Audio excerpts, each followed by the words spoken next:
এরকম আরও ভূতের গল্প পেতে সাবস্ক্রাইব করে রাখো। বর্ষার শেষ দিক, আকাশে আধখানা চাঁদ, চারদিকে কুয়াশা আর ঝিঁঝি পোকার ডাক।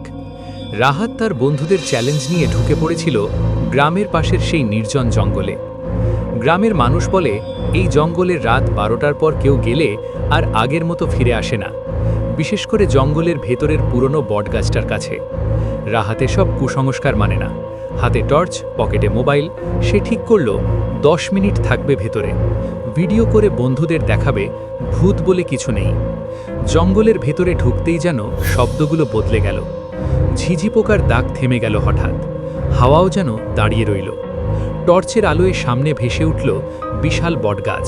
গাছটার শিকড়গুলো মাটির ওপর সাপের মতো ছড়িয়ে আছে। রাহাত ঘড়ি দেখল 12টা 3। সে ভিডিও চালু করল। দেখছো তো, কিছুই নেই এখানে বলেই হেসে উঠল। ঠিক তখনই তার পিছনে শুকনো পাতার ওপর কারো হাঁটার শব্দ। খস খস খস। রাহাত দ্রুত ঘুরে দাঁড়ালো, টর্চের আলো ফেলল চারদিকে। কেউ নেই। সে নিজেকে বোঝালো হাওয়া হবে। হঠাৎ মোবাইলের স্ক্রিনে ঝাপসা ছায়া দেখা গেল। ভিডিওতে তার পিছনে যেন কেউ দাঁড়িয়ে আছে, লম্বা চুল, সাদা কাপড়, কিন্তু পিছনে তাকালে কিছুই নেই। রাহাতের গলা শুকিয়ে গেল। সে আবার স্ক্রিনের দিকে তাকালো। এবার স্পষ্ট, তার কাঁধের ঠিক পিছনে দাঁড়িয়ে আছে এক মেয়ে। ধীরে ধীরে সে পিছনে তাকালো, কেউ নেই, কিন্তু তার কানে খুব কাছে ফিসফিস শব্দ। তুমি কেন এসেছো এখানে? রাহাতের বুকের ভেতর থকথক শুরু হলো।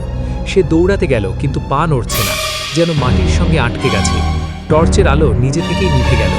অন্ধকারে শুধু শ্বাসের শব্দ, তার নিজের আর আরেকটা। হঠাৎ বরফ শীতল একটা হাত তার কাঁধে পড়ল। রাহাত চিৎকার করে উঠল, কে তুমি? অন্ধকারের মধ্যে ধীরে ধীরে একটা মুখ ভেসে উঠল, ফ্যাকাশে, ফাটা ঠোঁট, শূন্য চোখ।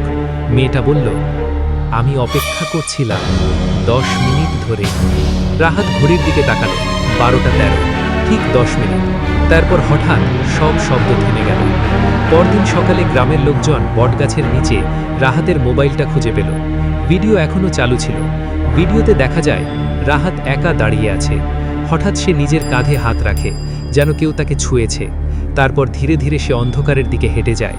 আর ভিডিওর একদম শেষে ক্যামেরার খুব কাছে এসে একটা মুখ ফিসফিস করে বলে,